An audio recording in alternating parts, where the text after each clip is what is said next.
So, here in the first quarter of 2023 in the United States, Americans are reaching many all time records, and it's not for good things. So, for example, in the first quarter of 2023, Americans were in $986 billion of credit card debt, and it's probably over $1 trillion by now.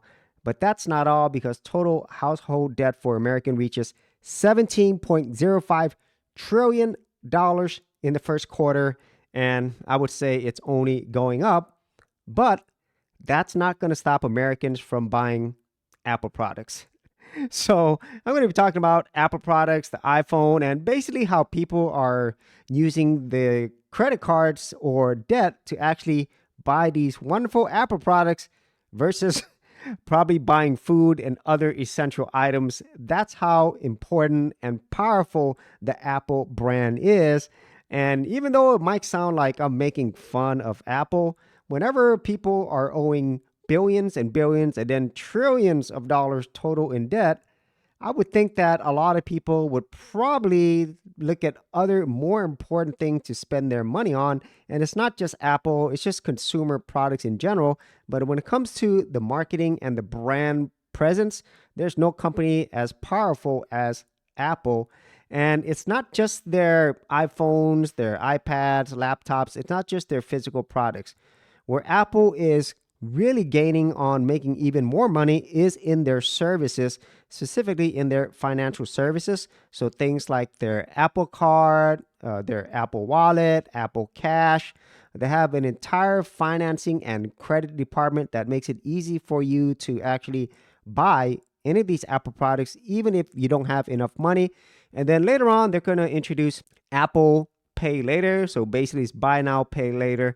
So if you use other services like Klarna or Affirm, then this is basically the same thing. It's just that it's going to be going through Apple. And that's going to be another huge source of revenue for the company. And as of right now, even though Apple is down a little bit, their market cap is now worth over $2.94 trillion.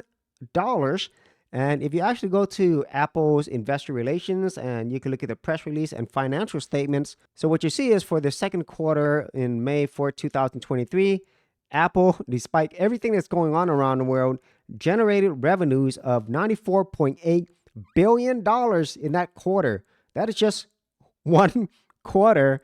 And if you actually look at their consolidated statement, then you'll kind of see this broken down. So for this particular quarter, second quarter ending April 1st, 2023, as mentioned, $94.8 billion.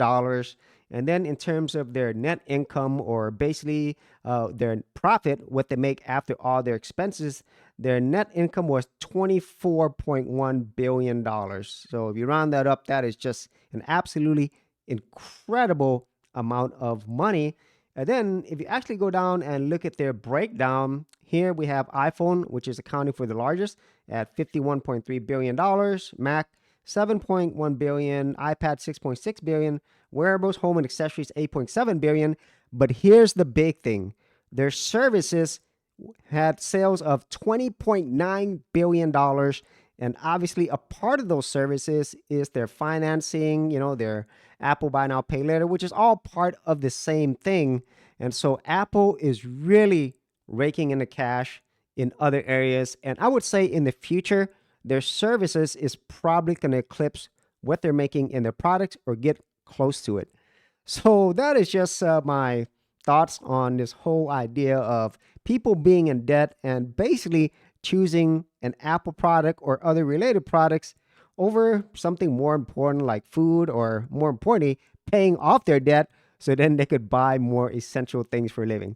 So if you actually had any thoughts on this, be sure to leave in the comments area below. And if you did want to see more of my debt-free or money videos, I do have playlists. I'll leave in the description area below. For serious YouTubers, check out TubeBuddy, the premier tool news at geekoutdoors.com.